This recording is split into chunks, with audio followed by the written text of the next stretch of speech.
จากนั้นไปที่อันหูตัวมี3ขีดดูเจนี้อันนี้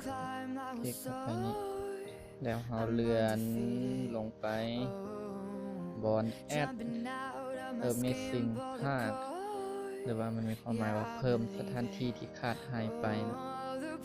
คลิกเข้าไปและตัวทั้งอิดมันจะบอกให้เราใส่ชื่อสถานที่ตัวอย่างใส่ชื่อสถานที่ให้นี่ค่อยตัวอย่างชื่อจากนั้นเราลงไปเลือกหมวดหมู่มันจะมีหลายประเภทมีเพจเฮือนอาหารโรงเรียนกาแฟประกอบสินค้าปลาตลาดขายเครื่องเนาะตัวนี้เราเพิ่มสถานที่โรงเรียนเราเลือกหมวดหมู่ของโรงเรียนคลิกเข้าไปหลังจากนั้นเราก็กดไปที่วันนี้บนแผนที่กดเข้าไปนี้และก็คลิกบนที่เราต้องการเพิ่มใส่จุดใดบนใดคลิกใส่บนนี้นะบนเราอยู่บนและตัวสีแดงนี่มันจะเป็นตัวเลขสถานที่ที่เราอยู่เป็นรหัสหลังจากนั้นเราก็กดโดนนี่ส่วนตัวข้างล่างนี่เราบ่ใส่ก็ได้ตัวนี้มันจะเป็นประเภทเราเพิ่มหารอาหารมันยังบ่เราสามารถใส่เบอร์โทรอยู่วันนี้เนาะถ้าเป็นหารอาหารหรือว่าใส่ตัวนี้เป็นชั่วโมงเวลาปิดเวลาเปิดเราเปิดเวลาจักโมงปิดเวลาจักโมงแต่เวลาลูกค้าของคนหาเขาจึงสิรู้ว่าอาหารเฮา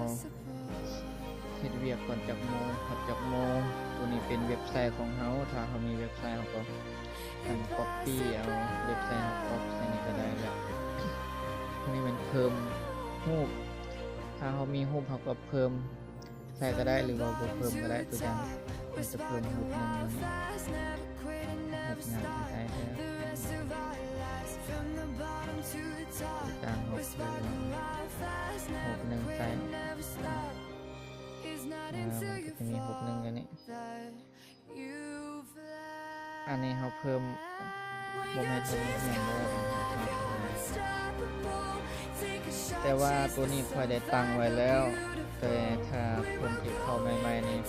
เราจะต้องได้มีการตั้งค่าหน่อยเดียวคือเนาะมันบ่ยากหรอกตั้งค่าหน่อยเดียวคือจะมีตามขั้นตอนเขาแนะนำให้ว่าตัวนี้ตั้งค่าเรียบร้อยแล้วค่อยแนะนำตัววิธีใส่ก็คือแล้วเราก็กดตัวนี้ไป